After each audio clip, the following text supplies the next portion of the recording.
There's a place in your house where it's cool to chill, get some me time, or even cook a meal. It's your kitchen, mofo, ain't no time to slack. So just grab yourself a penny and let's work that ass. If you're scared of this place, ain't no need to bother. Just lay down your weapons and pick up another. Hi guys, how's it going? Welcome to a very excited Myvirginkitchen. Today I'm making arguably one of the nicest sandwiches in the whole world. I want to thank my friend Alex, aka Procrasti Baker, for sending me the recipe for this. The link to actually do the recipe if you want to have a go is here. It's from a newspaper called The Guardian UK, which is quite a posh one. And a guy called Tim Hayward actually wrote that article, and I tweeted him a few times and said I was going to make it. Maybe do a crazy one with a Big Mac, McDonald's filled one, or maybe some chicken and stuff. I thought, no, I'm going to do it exactly as it is on there. So I want you to check out that article. I'm not going to hit pause on the video. I'm not going to show you the ingredients. It's not my recipe. I just want you to have a go and just watch the madness which we're about to do. Essentially, what we do is get a big old loaf of bread like this. And you know when you were younger in a supermarket, or even older, you might have been eating the the loaf as you're walking around, and when you get to the till, there's none left, so you have to buy another one. I still do that. And what we're going to do is take the lid off that and hollow out all the bread in the middle and fill it with some rump steaks. Rump steaks? No, not rump steaks. Rib eye steaks, baby. We're going all out. We've got some shallots, mushrooms, and I'm actually using peppers, which is a slight adjustment to the recipe you'll find on that article. It does take a long time, so ideally you want to leave it overnight where you can sleep and it does the work for you, or you can leave it at a minimum of 6 hours, which is what I'm going to do. It's going to be a long old day for me. We're going to crack on straight away and do it, and let's go. Okay, so first thing we're going to do is move on to our vegetables. I put these ribeye steaks, oh my goodness, you want to look at those? They're from a butcher's around the corner from my house. They love me, and I love them too. It's going to be so good. That meat is amazing. I just want to bite into it now. I'm not going to do that. The loaf of bread, we'll come to that in just a jiffy. So again, I'll put that maybe to the side out there as well. So what I'm going to do with the vegetables, I'm going to be kind of lazy, okay? What you could do is finely slice them all up like these shallots, which are essentially posh onions. We're going to take the skin off them, maybe halve them a little bit. We're going to soften them up in a saucepan, and then I'm going to run them through my little blender thing to get them all finely chopped. Did I just knock you? Yeah, I did knock you. Sorry about that. So we're going to do that. Also with the peppers as well. Blend it all together. Make it as easy as we can. Okie doke, so I've chopped my vegetables there all nice and rough and washed. Saucepan with a big knob of butter in there. Big knob. Yeah, I can see pineapple. You can see pineapple, where? They're in a bit. No, that's pepper. Pepper, that is. This is Phoebe, and I've taken the lid off of the loaf like that, cha-ching, and she's doing that old school trick of pulling out that, the bread in the middle there. That's nice. You enjoying doing that? So use child labour for that point if you can, okay? She's going to do that bit, not too much. You want to leave the wall, obviously, but get all the soft bits out the middle. Dad. No, you're not. Have it there. Okay, so Phoebe's finished with the bread there. It's actually dangling dangerously off the edge, but please ignore that. For health and safety, do not do that. There we go, the bread is out of it. Open the lid, cha-ching, and she's done a really good job there, and also a little bit off the lid. So we've got our butter in here. It's nice and hot. I'm just going to grab a couple of peppers now. Whoa, that is hot. Some shallots, all roughly chopped, as I say. They don't have to be finely chopped unless you're going to do, save that blend a bit. I'm being lazy, like I say. So I'm going to get all of that in there, soften them up. Ugh.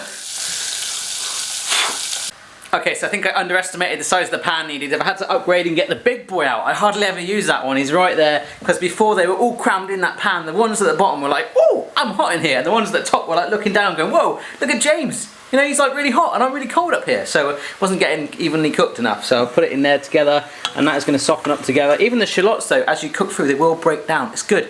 Oh my goodness, the smell even with that butter is good, but we're going to add more seasoning as we go. I'm excited. I told you I was excited. Whew. Okay, so we're getting there. I don't know if you can see this. It's starting to turn into a funky mush. Okay, that's probably steamed you up just a little bit. But what I'm going to do is chuck in some parsley, around about like a tablespoon of that, not too much. Some red wine, a drop of that, maybe just over a teaspoon. Don't want it too wet. Some salt, drop that in, pinch of salt. Some Worcester sauce, a dash of Worcester sauce. Maybe one or two more dashes, I'm quite a big fan of that. And finally, season it with a massive ball crusher black pepper meal like that. Stir that all through. The smell already, just from that butter, the shallots particularly, oh yeah, are smelling amazing. So we just got like that, stir it all around, and we're nearly there. Okay, so my mixture is finished, and in fact I've taken about a third of it out. I'm going to do it in 3 batches, thirds, 1/3, 2/3, 3/3, and there we go. See my mini chopper thing, watch this. Yeah, that's going to blend it up for me, because I'm lazy. Do that to all of it. Okay, so I've finished blitzing my stuff together, and I'm left with this massive, funky, mushy, pulpy thing. Have a little taste of it, and if you don't like the taste of it, then you're probably not going to like your sandwich.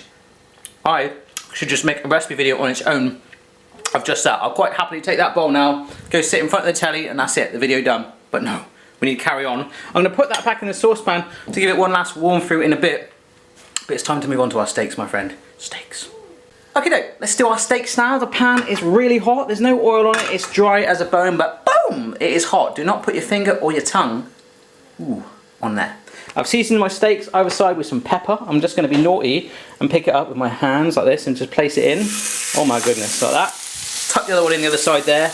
Trying to do about 5 minutes either side of it. Okay, I'm not going to blast it. I'm not going to do it well done. I want a nice bit of pink in the middle, I hope. Okay, so my steaks are done. Sorry, I get a bit panicky when I'm still making steaks. I'm learning that still. But I flipped them over after it's about 4 minutes actually either side. So they're nice and well done on the top. But I've just cut through and there is a little bit of pink showing. Although that probably won't go down too well with Mrs. Barry because she likes her steaks well done. So we need to work quite fast now while the steaks are still warm. I'm going to plonk one in the bottom. Then I'm going to fill it up with our mixture here. Remember to heat that through again. Steak on top. Let's do it. Okay, so there is our hollowed out base bit. What I want you to do now is grab a steak, remember they are still warm, and just slot it in the bottom there. That's tucked in quite well, but if there's one bit that's rocking up and one bit that's a gap, but push it down, work it with your fingers, make sure it's all in there, okay? Yeah.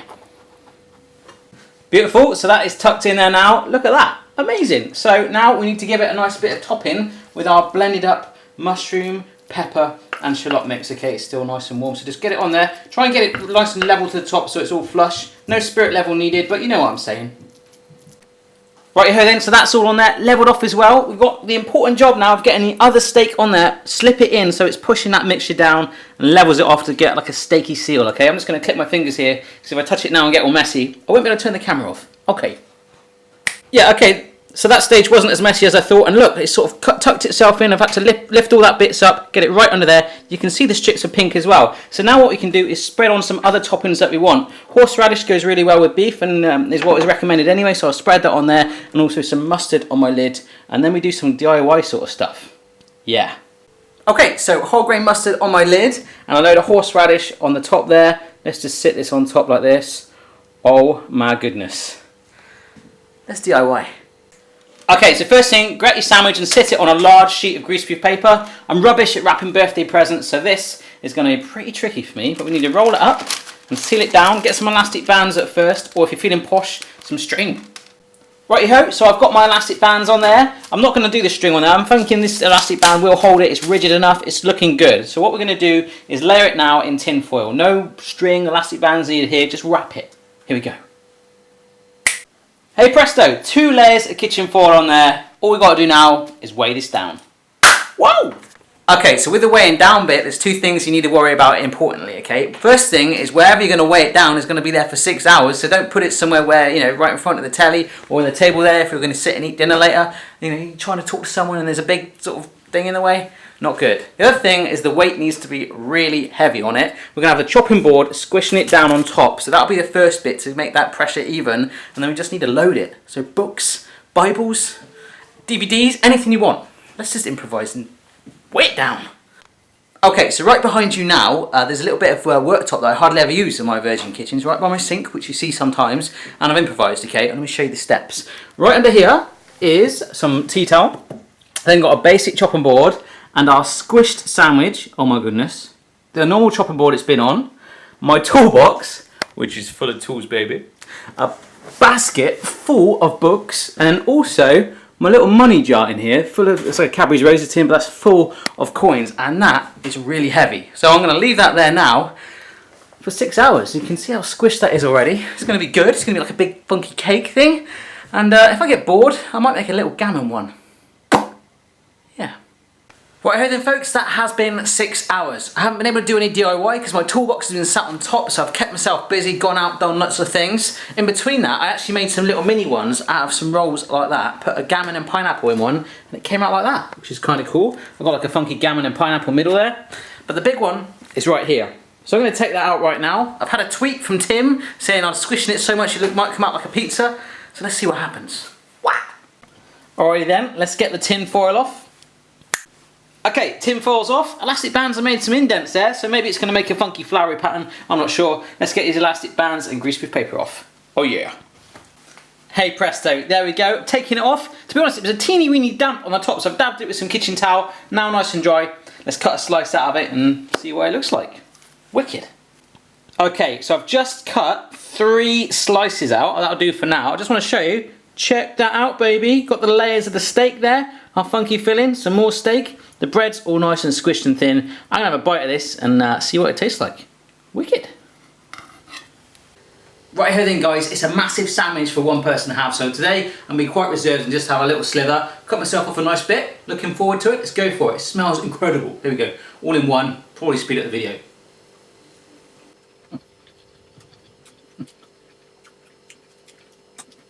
Oh my gosh, that combination of flavours is amazing there. It's strong, but it's got that cheeky little subtleness of the mushrooms and the peppers in there, just dancing in there. I'm loving it.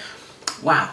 I want to dedicate this video to Mr. Mark Price, who's watching Blink 182 right at this very moment. Oh my goodness, I want to eat all of that right now. You wouldn't tell anyone, would you? So if I can make that, absolutely anyone in the world can. Have a go for yourself. Put your own twist on it, like the very small ones. Let me know how you get on. And I'll see you again next time. Crazy. Crazy.